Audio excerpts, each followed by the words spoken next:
Hi everyone, and welcome to Exploring the Build. If you've just found this place, then welcome, and if you're returning, I'm glad to have you back. I'm Alex, and this is my channel where we theorycraft and explore different character builds for Dungeons & Dragons 5th edition. Today, we are continuing into our Frosthaven series of character builds, and we're going to be trying to take the character classes from the board game Frosthaven and recreate them into Dungeons & Dragons. Since Frosthaven is a newer game compared to the rest of the Gloomhaven series, eventually we're going to get to some locked character classes that are going to have some major spoiler warnings. Right now we're just doing the starting 6, which are completely open knowledge, so we don't need to worry about that yet, but just consider this an early spoiler warning for those classes later in the series. Today we are looking at making the next of our 6 starting character classes, the Deathwalker.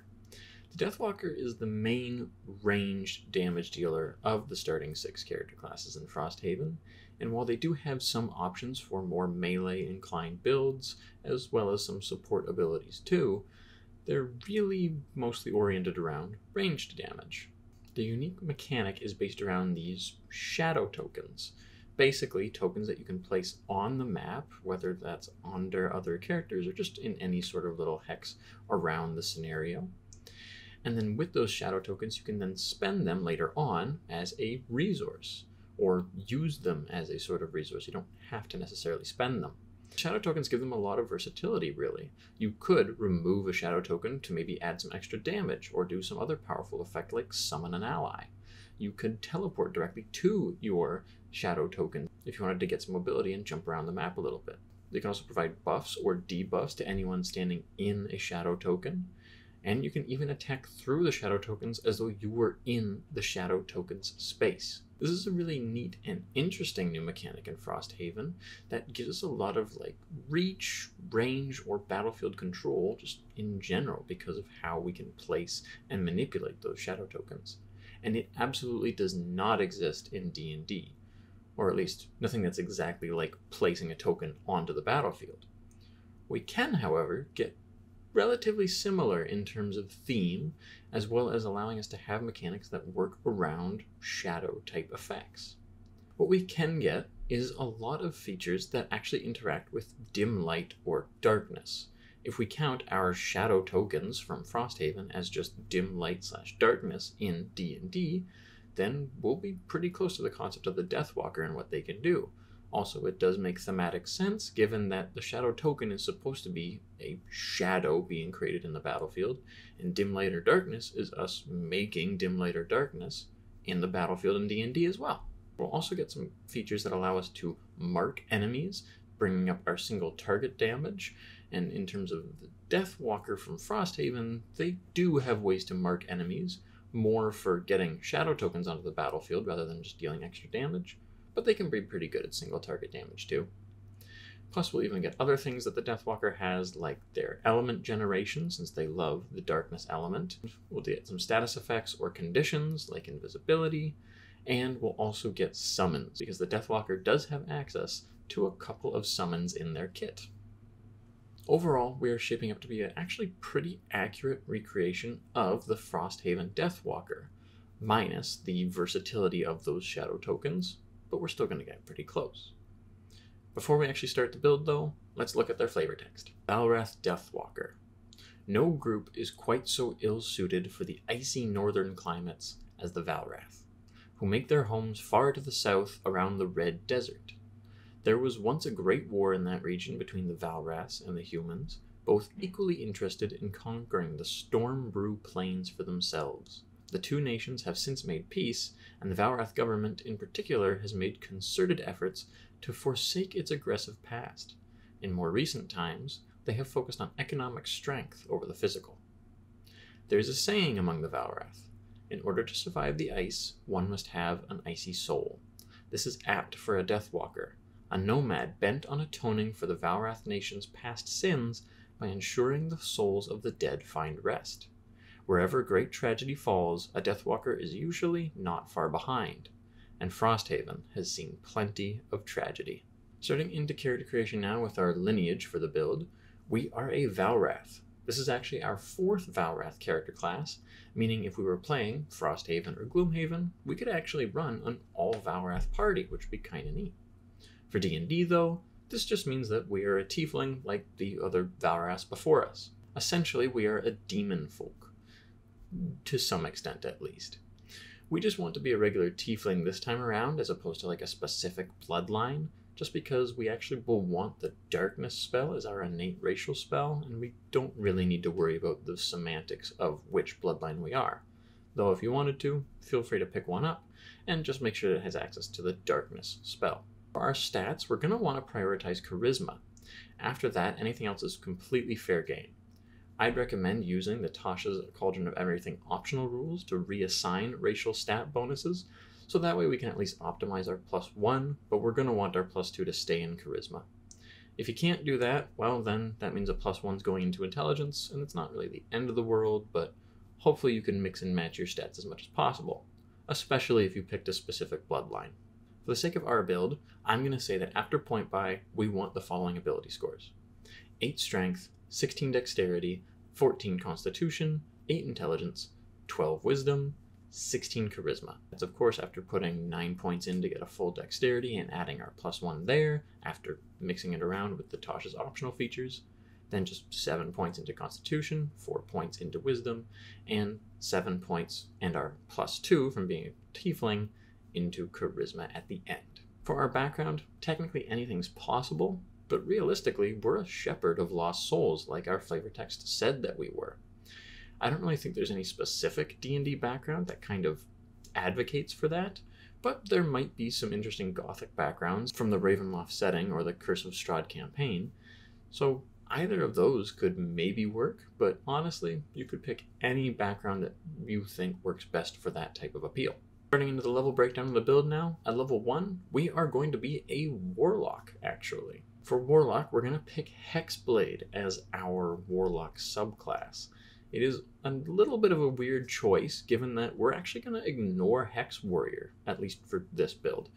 Technically, Hex Warrior is really good for us, since our charisma is actually so high that if we wanted to be a bit of a gish and sort of focus melee and actually use a weapon to attack, you could do that. Either go down that path, or just keep that in the back of your mind for if you ever want to have melee options, like the Deathwalker actually does.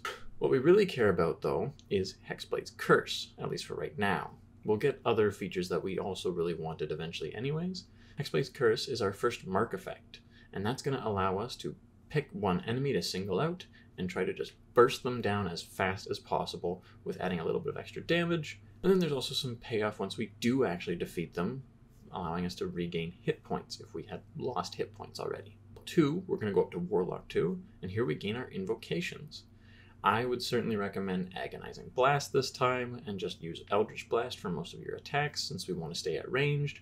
And then I'd also recommend Armor of Shadows, because number 1, it's thematic, it has shadows in the name, that's perfect for us, we want anything that gives us shadowy type flavor. But it also allows us to cast Mage Armor completely at will, we don't need to use a spell slot anymore. And Mage Armor is roughly the equivalent as +1 studded leather armor, so that's really awesome for our own AC.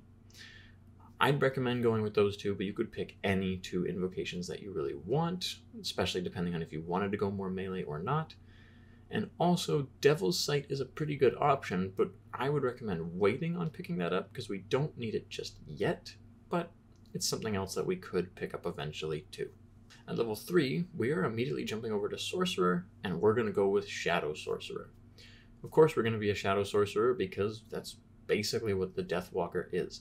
They interact with shadows and have such control over them that I think Shadow Sorcerer is just the most thematic class for this character. We started with Hexblade just because we wanted Eldritch Blast, as it feels a little bit more appropriate, and I'll get to why in a little bit. But honestly, either one of these work really well for our flavor, and mechanically they synergize really well together. From being a Shadow Sorcerer, we gain Eyes of the Dark and Strength of the Grave. Eyes of the Dark is the main feature we like. We just have Dark Vision out to 120 feet. We already had Dark Vision from being a Tiefling, but now we get even more, which is absolutely awesome. Plus, when we reach 3rd level as a Sorcerer, we learn the Darkness spell automatically. It doesn't count against the number of spells known, which is really good, so we don't have to pick it up. And we can cast it with sorcery points. We spend 2 sorcery points to cast it, and if we do, we can just see through that darkness. No Devil's Sight or anything like that required. That doesn't really work for the racial casting of darkness that we're going to get eventually. So if you wanted to use that a little bit more often, then obviously Devil's Sight's something to look into. But for when we get to level 3 as a sorcerer, being able to cast darkness, see through it, and have advantage against all of our attacks against the enemy we cast darkness on is a very classic combo in D&D and really helpful for our attack rolls. The other feature, Strength of the Grave, is a little bit of a weaker feature, but it's something that will potentially help us not die in really clutch situations. When damage would reduce us to 0 hit points, we make a charisma saving throw equal to the DC of 5 plus the damage taken, so hopefully we didn't take too much damage, and on a success, we instead drop to 1 hit point. We can't use the feature if we were dropped to 0 via radiant damage or a critical hit, so kind of like a zombie almost, and then we also can't use it again if it succeeds until we take another long rest. It's very situational, but hopefully will allow us to stay in the fight just a little bit longer every now and then. At level 4, we are now a Sorcerer 2, and here we gain Font of Magic. We just have 2 Sorcerer points that we can use to fuel some more spell slots. Level 5, we are a Sorcerer 3, and here we gain Meta Magic. Now, you can pick pretty much any 2 Meta Magic options that you want. There are none that we really want for this build, and in fact, there are going to be a lot of ways we can spend our sorcery points, so unless you're a really big fan of Meta Magic, we might actually use those sorcery points for other things. The one thing I'm going to mention is that now that we're level 3 as a sorcerer, of course we have our Darkness Innate spell, but we also get to pick up some other second level spells. And because this is a caster and there's a whole bunch of spells that we could get from both the Warlock spell list and the Sorcerer spell list, I'm not really worrying too much about what spell we pick when. And honestly, I'm not even going to recommend many because there's so many that could work for us. However, what I will do is just recommend that you stick to the themes of the Deathwalker as much as possible when picking new spells. That would be anything that is more darkness inclined, creates shadows or dim light / darkness, or deals necrotic damage, because that's kind of like a darkness-esque damage type. With those sort of restrictions, or at least guidelines in mind, feel free to pick up any spells you want at any level when you're taking them. At level 6, we gain our first ability score improvement / feat. And for this, I'm going to recommend that we take Shadow Touched as our feat. Shadow Touched is a nice feat that lets us gain a free casting of both invisibility, as well as another spell that we pick from either the Illusion or Necromancy spell list, but it's only level 1 that we get to choose from. Shadow Touched is also a half feat, so we can improve our Charisma by +1, just to help it sort of scale a little well. Now, as far as the spells go, Invisibility is quite nice to have a free casting of, but also we can cast it with other spell slots we have, which is also a big bonus. And it's really nice for us because invisibility is an actual condition in Frosthaven / Gloomhaven, so that means that we have now fulfilled that, and we have access to invisibility just like the actual Deathwalker does. That's great. The other spell I would recommend would either be False Life, because a free casting of False Life is always pretty nice. Just gives us some temporary hit points at the start of the adventuring day. And as any of you who may have seen other Gloomhaven or Frosthaven videos that I've done would know that temporary hit points translates really well into the shield effect from Gloomhaven, because it just reduces damage. So that's always nice. Or you could pick up something like Inflict Wounds. Inflict Wounds is a big bomb of a melee spell and would really help a more melee-inclined Deathwalker if you wanted to go that route. And because you could concentrate on something like Invisibility or Darkness to gain advantage on your attacks against the enemy, you could then walk up and have advantage on your Inflict Wounds, hopefully critting to deal out even more absurd amounts of damage. Finally, at level 7, we are Sorcerer 5, and here we have finally picked up 3rd level Sorcerer spells. This can be absolutely everything, including Counterspell, Fireball, Haste, whatever you would really like. Other than that, though, there's not much to say. Pick any spells that you think feel appropriate for a Deathwalker, and that are also relatively powerful. At level 8, we're jumping back to Warlock for Warlock 3, and here we gain our Pact Boon. Now, the Pact Boon for the Deathwalker is kind of up to you. There's a lot of good options, and we could really take any of them. Pact of the Tome would make us feel a little bit more wizardy by allowing us to have more cantrips. We could upgrade it eventually to have ritual spells. We could do Far Scribe as an invocation to be able to have sending between characters that are written in the book. All that sort of stuff is pretty good. We could do Pact of the Blade if you wanted to have more of a melee focus again, or at least more of a melee backup in case other enemies actually got to you. Or you could also go Pact of the Chain or Pact of the Talisman. Both of those are fine as well. The talisman would help us with more of our ability checks, as well as some saving throws and be a bit more defensive eventually if we upgraded it. Back to the chain gets us a familiar, which we could theme to be more of like a little shadow creature, and that could kind of help too because it would be an early summon for us. Either way, pick your favorite pact and just feel right at home upgrading it with your invocations. Level 9, we are Warlock 4, and here we gain another ability score improvement / feat. And we're going to want to improve our charisma by +1 to round it off at 18 and actually scale up finally. And then I would recommend also improving your dexterity by +1. You could do constitution as well. We're going to have a lot of concentration checks, so that's also a pretty reasonable option. It's just whether you want to focus on not getting hit at all by boosting your AC with dexterity, or by boosting your constitution to have some more hit points, as well as being better at maintaining concentration. At level 10, we are Warlock 5. Here we're getting our 3rd level Warlock spells. And this is where I actually do have a spell to recommend. We want Summon Shadow Spawn, because of course, that acts a lot like our Shadow Horror summon from Frosthaven. And we want a couple summons for this build, so this is kind of like our first one. It's also one of our relatively more powerful ones in terms of the scaling of the actual spell. Because we can cast it with either Sorcerer or Warlock spell slots, we can upcast it eventually. Now when you're summoning the Shadow Spawn, I'd recommend the Fear version of it. That way it has a bonus action to be able to hide in dim light or darkness. Either way, Summon Shadow Spawn is our first big summon, and it's also a very nice go-to concentration spell now if you weren't already using your concentration for something like Hex or Darkness or anything else, honestly. At level 11, we are a Warlock 6, and here's where we get the next Hexblade feature that I actually cared about going Hexblade for. We gain a Cursed Spectre. A Cursed Spectre says that when we slay a humanoid, we can cause its spirit to rise from the corpse as a specter. When the specter appears, it gains temporary hit points equal to half our Warlock level, which is 3 right now, but that's not terrible given that it's just extra hit points. We roll initiative for the specter. It has its own turns, and it can obey our verbal commands, meaning that we don't even have to use a bonus action to command it, which is awesome, because then we can use our bonus action to command our Shadow Spawn still. And it gains a bonus to its attack rolls equal to our Charisma modifier. The Cursed Spectre is just a really, really nice free summon that we can get, as long as we're going up against humanoid creatures, unfortunately.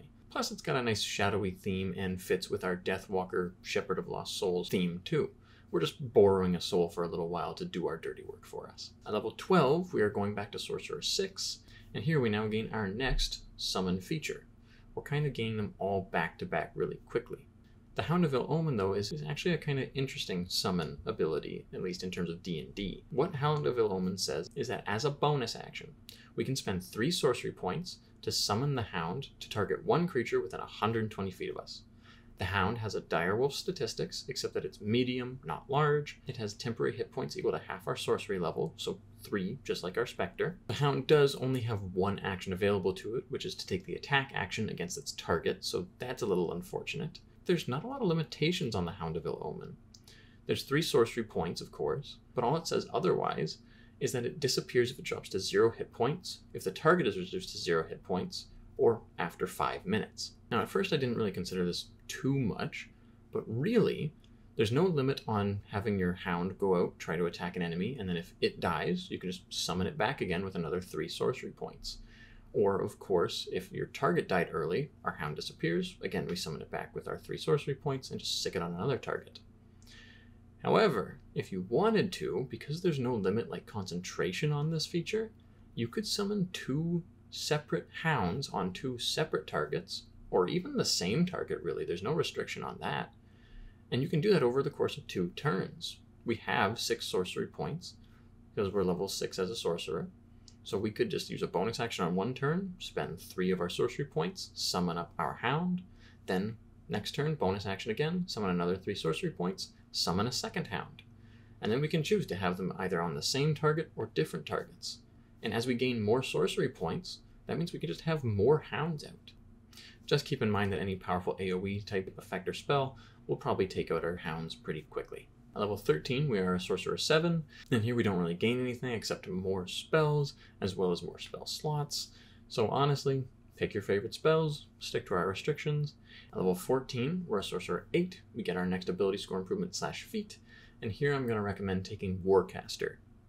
If you improved your Constitution instead of your Dexterity by 1 at the last time we got a feat, way back at level 9, then actually probably take Resilient Constitution to gain proficiency in Constitution-based saving throws. Level 15, we're a Sorcerer 9. Once again, we really don't get anything important except for more spells and more spell slots. Pick your favorite spells. Level 16, we are now a Sorcerer 10, and we get another set of meta magic. We also have 10 sorcery points in total now, which is really nice. And meta magic is just always good if you actually want to use meta magic. Again, we have a lot of other options for our sorcery points, so don't feel like you have to use meta magic, but also don't feel like you have to use our other options if you really like meta magic instead. Level 17, we're a Sorcerer 11. We don't gain any features, just more spells, more spell slots.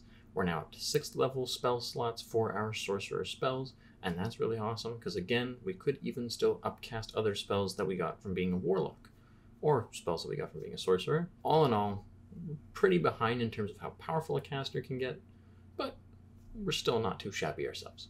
At level 18, we are a Sorcerer 12, and here we're gaining our last ability score improvement / feat. So that means that we're going to probably want to round off our Dexterity, if you did what I did in the build and improved our Dexterity by +1. At level 19, we are a Sorcerer 13. We now have 7th level spells and a 7th level spell slot. So we're starting to get into that game-breaking area, which we're actually not going to get too much farther into, but it's nice to know that we've achieved like the bare minimum of those really powerful spells. Finally, at level 20, we are a Sorcerer level 14, and we gain the ability Shadow Walk from being a Shadow Sorcerer. Shadow Walk was really one of the main reasons I wanted to go Shadow Sorcerer, besides of course the Hound of Ill Omen and the Eyes of Darkness and all the other shadow flavor that they got. Shadow Walk is awesome because it's our shadow teleport. Now, when we're in dim light or darkness, we can use a bonus action to teleport 120 feet to an unoccupied space we can see that is also in dim light or darkness. This is just that teleport to a shadow token ability from the Frosthaven Deathwalker's kit, and that's absolutely awesome. We have really started to fill out the abilities that synergize with dim light and darkness. Alright, now it's time to summarize the build. I'm going to start with our regrets right away because there's actually one that is part of the build itself that I only sort of realized as we were actually walking through it. And that is the fact that the way I had it set up with our ability score improvements / feats, our Dexterity only ever becomes 18, and our Charisma only ever becomes 18, and our Constitution stays at 14. I think what would be a better option is sort of what I was alluding to throughout the build as we went down. Instead of improving our Charisma by 1 and our Dexterity by 1 at level 9, we do Charisma and Constitution. Then instead of taking Warcaster, we do Resilient Constitution to get our Constitution all the way up to 16, giving us a little bit more health. Probably more than we would actually rightfully have in the Frosthaven board game, but you know what? It's still fine. And then once we get to our final ability score improvement, probably just improve our Dexterity by +2 to bring it up to 18 as well and boost our AC. Beyond that, we've pretty much got everything that we possibly could get in D&D that lets us feel like the Frosthaven Deathwalker. We have a lot of features that interact with dim light and darkness. In fact, we could have picked up a few more depending on what spells we got. The most notable one probably being Shadow Blade for if you wanted to go melee build.